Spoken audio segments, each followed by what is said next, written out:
Halo adik-adik, perkenalkan nama saya Syaira Ardana dari SMK Negeri 28 Jakarta.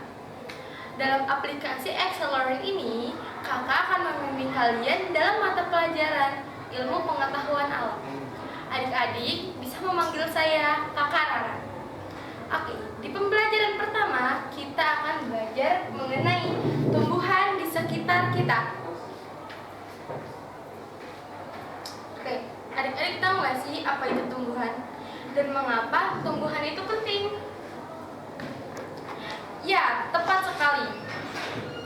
Tumbuhan merupakan salah satu sumber daya alam terbesar yang ada di bumi ini.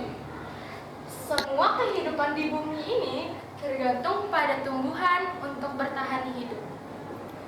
Kenapa? Karena tumbuhan merupakan makhluk hidup yang dapat tumbuh hampir di semua tempat, baik di tanah, air, maupun udara. Tumbuhan merupakan salah satu sumber daya alam yang terbesar yang ada di bumi ini.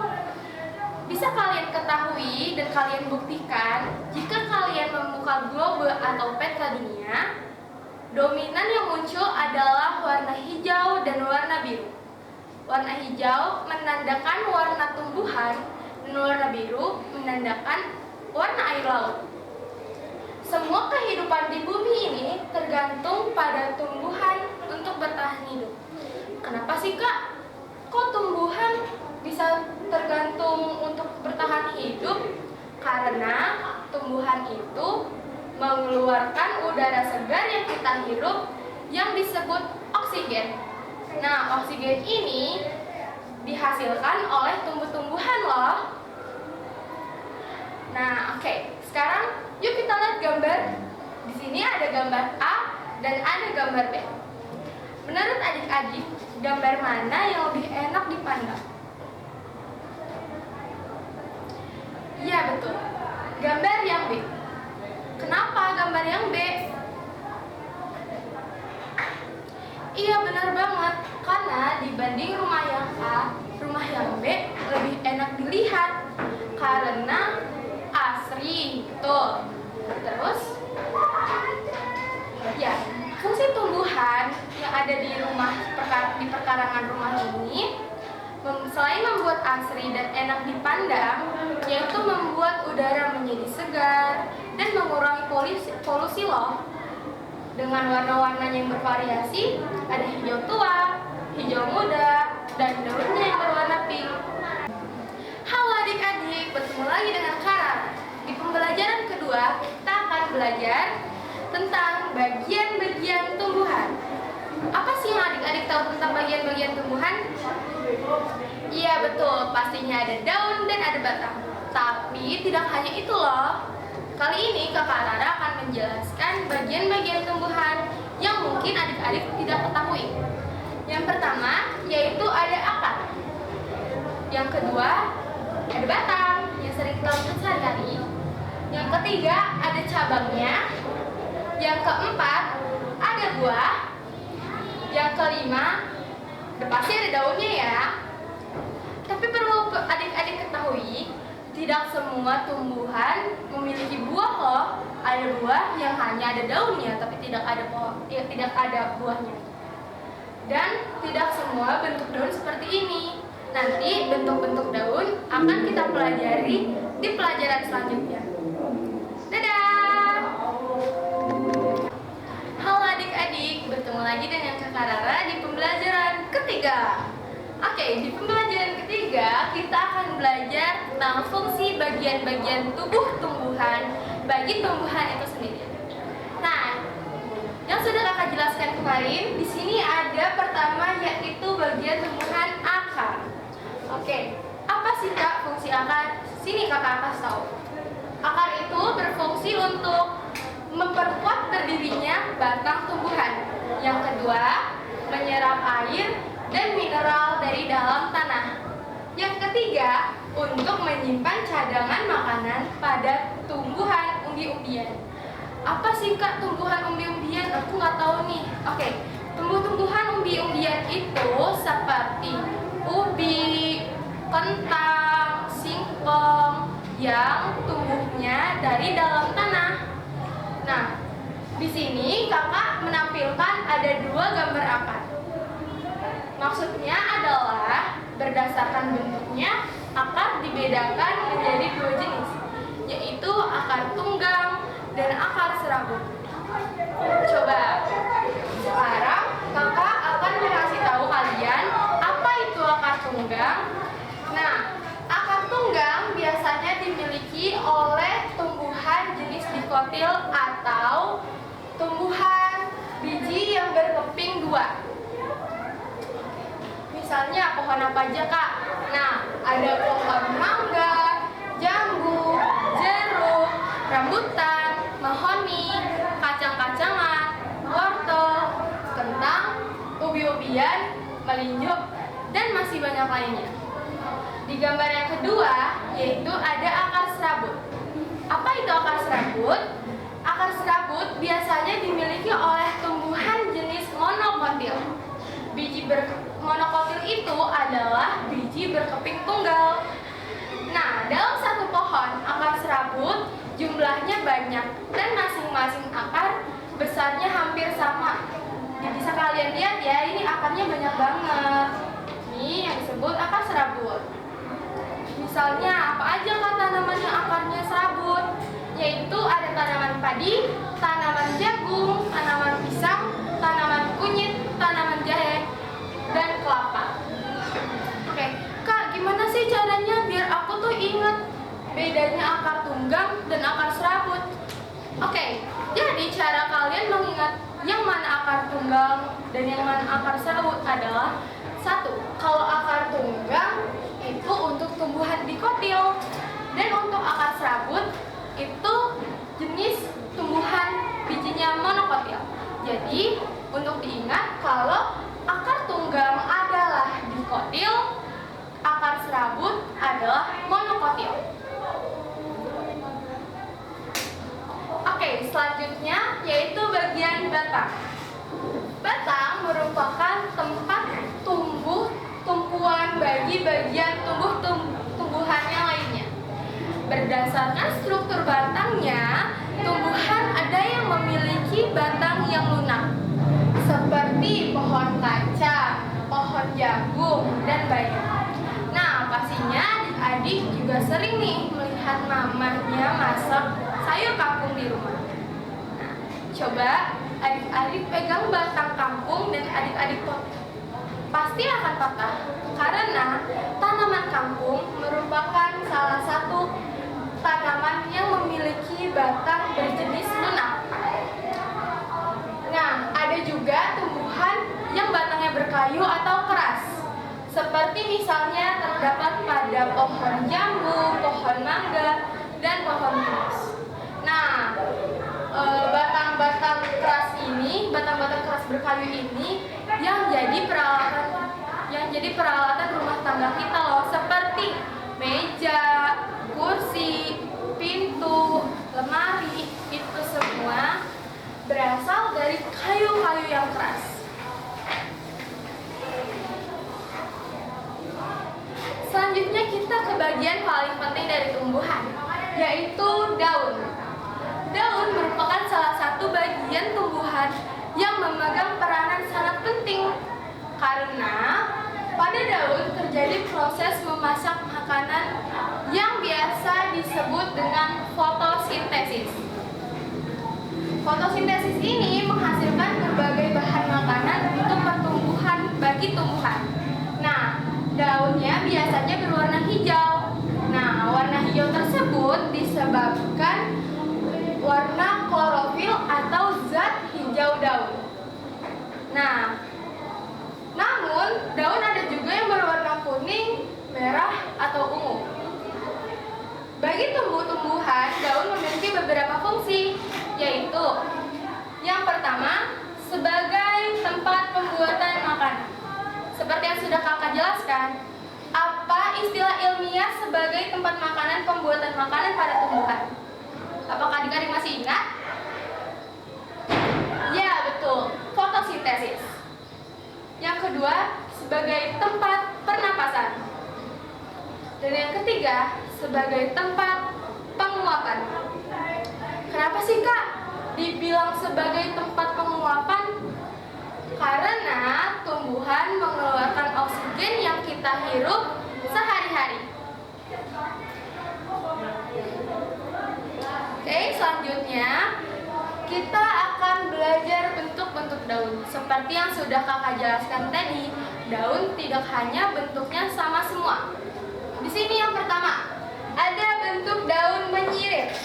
Adik-adik bisa lihat, ini akar batangnya dan daunnya bentuknya menyirip, dempet-dempetan ya. Saya lihat lebih jelas lagi.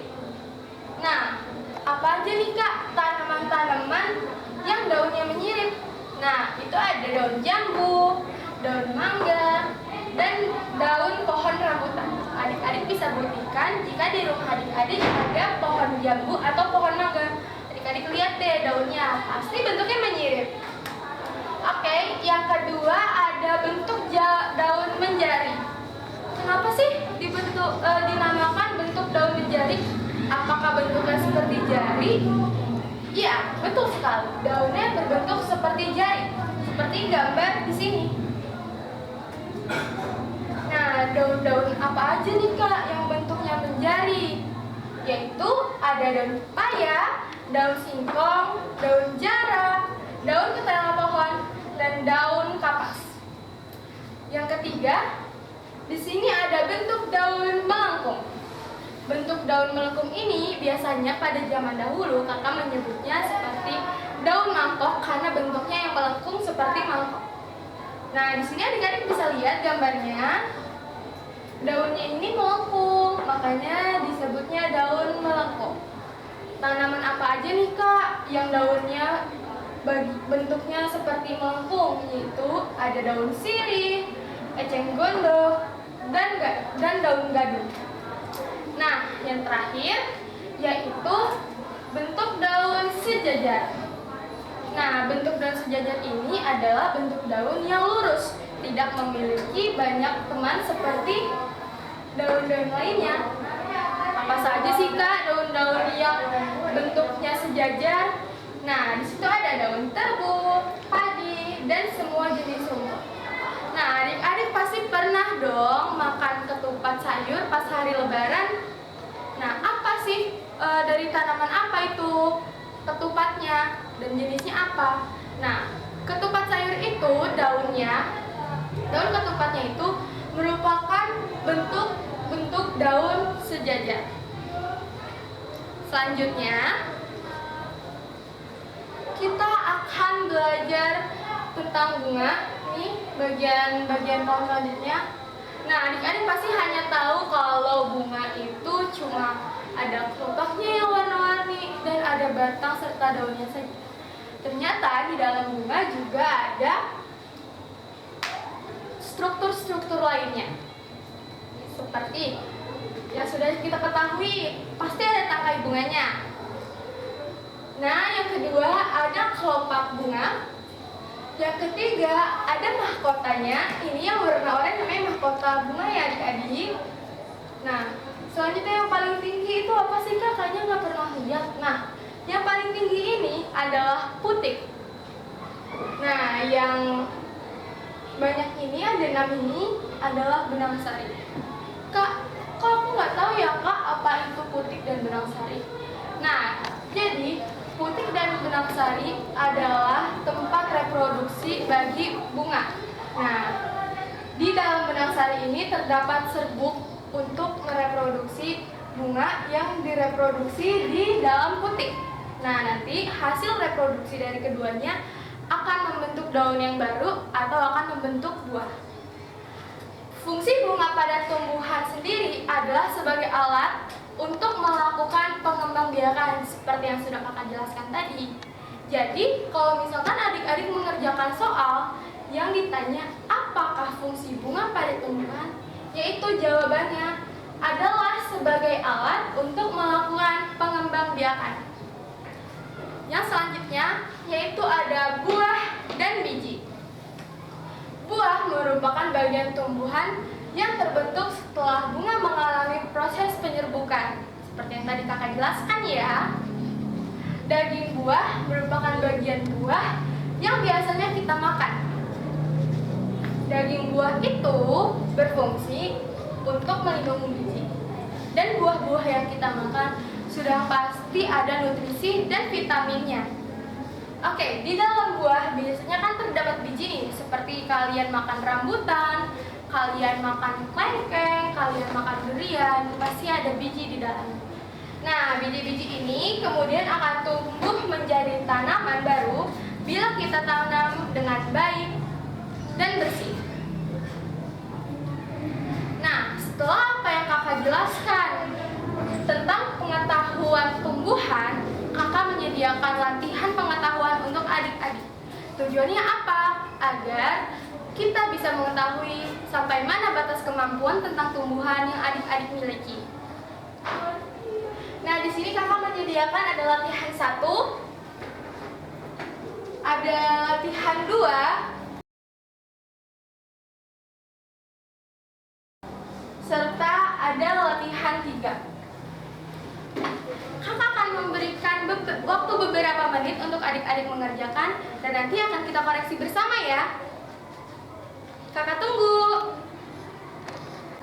Oke adik-adik, setelah kakak kasih beberapa waktu untuk mengerjakan latihan pengetahuan, sekarang yuk mari kita cek bareng-bareng jawabannya. Oke, sekarang kita cek latihan 1. Pelajari kalimat tidak lengkap berikut ini. Isilah bagian yang kosong dengan kata-kata yang paling tepat untuk melengkapi kalimat. Oke, soal nomor 1. Tumbuhan menghasilkan titik-titik yang sangat penting bagi tumbuhan dan hewan untuk tetap hidup. Tumbuhan memberikan udara segar untuk bernapas. Di sini kuncinya adalah tumbuhan memberikan udara segar untuk bernapas. Kira-kira apa nih di antara sini yang jawabannya betul? Jawabannya adalah oksigen. Nomor 2, akar tumbuhan menyongsong tanah dan menyerap air hujan untuk mencegah titik-titik. Kira-kira apa ya jawaban yang paling tepat? Oke, jawabannya adalah banjir dan longsor. Karena akar tumbuhan ini menahan air untuk tidak banjir dan menahan tanah agar tidak longsor. Oke, pertanyaan ketiga. Burung-burung dan hewan lainnya mencari titik-titik. Biasanya apa sih yang dicari burung dan hewan lainnya di dalam tumbuhan? Jawabannya adalah tempat berteduh. Pasti adik-adik sering melihat kalau di dalam suatu pohon besar ada burung yang sedang bertengger di dalamnya. Nah, itu adalah tempat berteduh dari burung dan hewan lainnya loh. Sekarang nomor 4. Tumbuhan juga memberikan hewan titik-titik dari titik-titik. Kira-kira apa jawaban yang paling tepat? Oke, jawaban yang pertama, tumbuhan juga memberikan hewan melindungi dari pemangsa. Betul. Kalau hewan itu dia mencari tempat untuk berlindung, pasti dia lagi dikejar-kejar sama pemangsa atau dia sedang merasa terancam. Jadi dia membutuhkan tempat di bagian tumbuhan untuk melindungi dirinya. Oke, selanjutnya nomor 5. Titik-titik merupakan tanaman yang kita makan. Apa sih nama dari tanaman yang kita makan? Kelompok tanaman tersebut dinamakan sayuran. Betul sekali. Karena selain enak dan sayur juga bergizi ya teman-teman. Pertanyaan ke-6. Beberapa bahan yang kita peroleh dari tumbuhan mencakup apa aja sih? Yuk kita lihat jawabannya. Yang pertama, kapas. Yang kedua, kertas. Dan yang ketiga, dari kayu. Beberapa bahan ini kapas, contohnya adalah dari pohon kapas yang menghasilkan kapas itu sendiri. Dan kertas dari mana sih kak? Kok kertas bisa dari tumbuhan? Nah, kertas itu proses pembuatannya adalah dari batang pohon ya teman-teman, yang diolah oleh tim produksi sehingga menjadi kertas. Oke, selanjutnya kayu. Kayu ini ada bermacam-macam teman-teman, seperti meja dari kayu, lemari dari kayu, pintu juga dari kayu, bahkan kursi yang kita gunakan di sekolah juga dari kayu. Sekarang kita lanjut ke jawaban latihan kedua. Oke, di sini berilah garis bawah pada kata yang paling tepat yang ada di dalam tanda kurung. Di sini nomor 1. Biasanya tertanam di dalam tanah. Di antara akar, batang, dan buah, manakah jawaban yang paling tepat? Ya, yang paling tepat adalah akar. Seperti yang sudah kita pelajari di awal, akar adalah bagian tanaman yang paling awal karena dia berada di dalam tanah. Yang kedua, tumbuh-tumbuhan berguna memberikan titik-titik bagi makhluk hidup. Pilihannya ada plastik, besi, naungan. Kira-kira apa jawaban yang paling masuk akal? Ya, betul. Jawaban yang paling masuk akal adalah naungan atau tempat berlindung atau tempat mencari makan atau tempat tinggal dari hewan-hewan yang lain.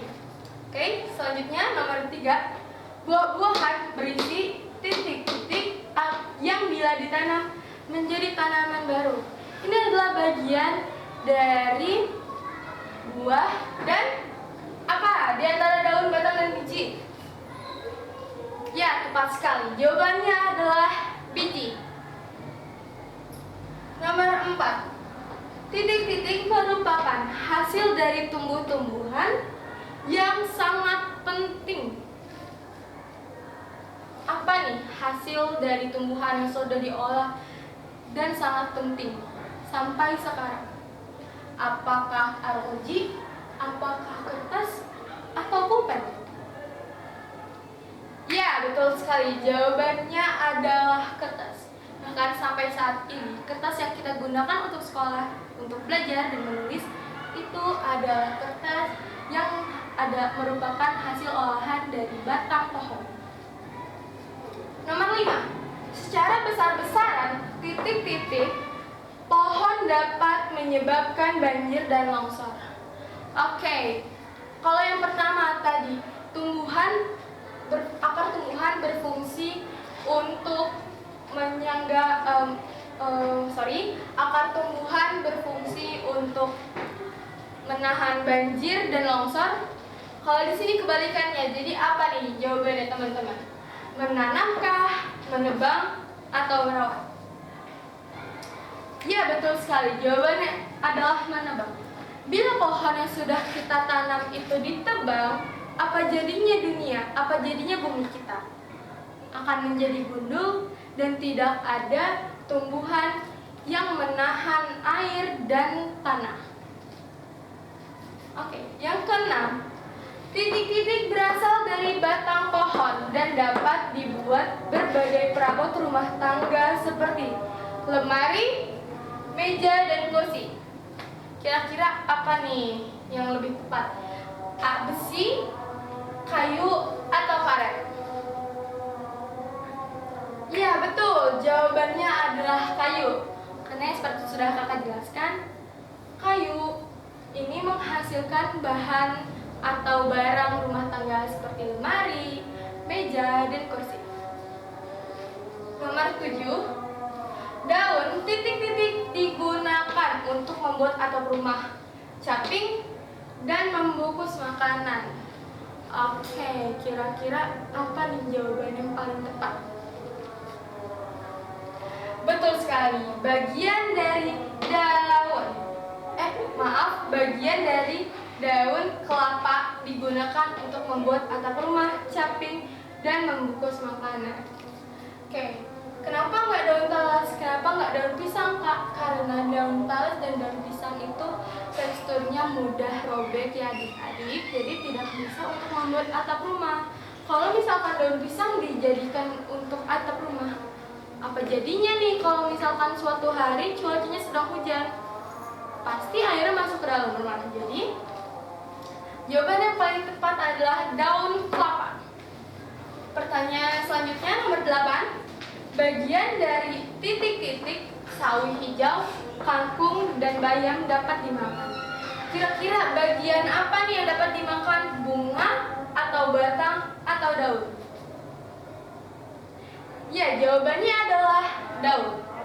Bagian dari daun sawi hijau, kangkung, dan bayam tentu saja dapat dimakan. Dan nomor 9. Bagian titik-titik bougainville, soka, dan mawar berwarna-warni dan dapat digunakan untuk hiasan. Seperti yang sudah kakak jelaskan sebelumnya, di antara gambar rumah A dan B, yang warna pink itu adalah bagian apa ya teman-teman?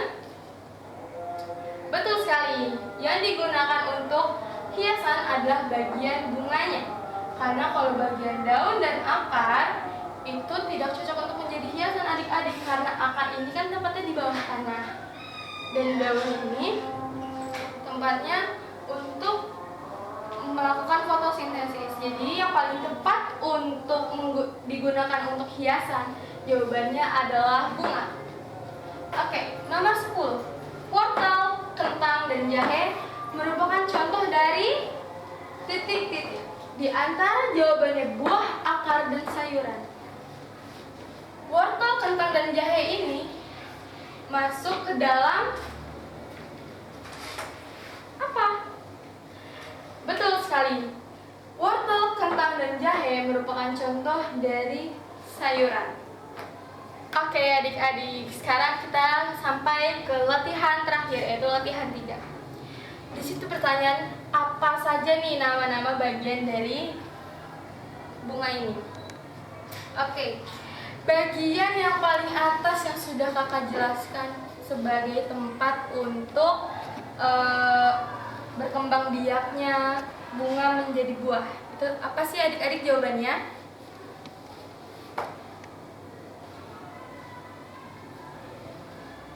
Gue lupa. Jawabannya adalah putih.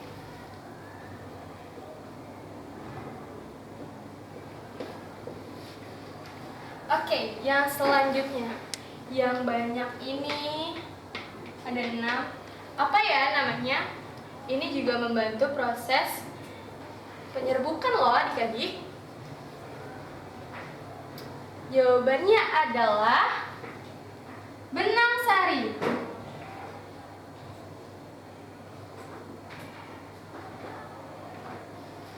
Oke, yang selanjutnya ini yang pinggiran luar, yang besar sekali, yang biasanya berwarna-warni. Kalau di dalam struktur tumbuh, kalau yang namanya di struktur bunga, apa ya namanya? Ya, jawabannya adalah mahkota.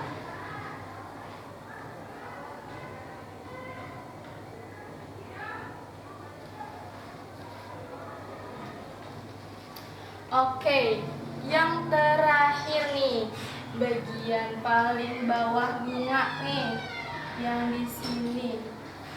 Itu apa ya kira-kira?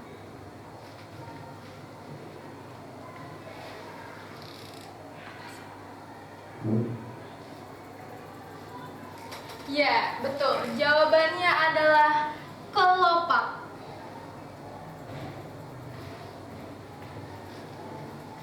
Oke.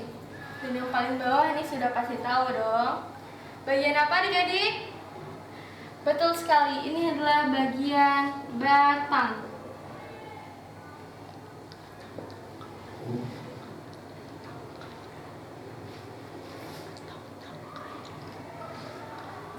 Bagi adik-adik yang menjawab batang, sudah betul.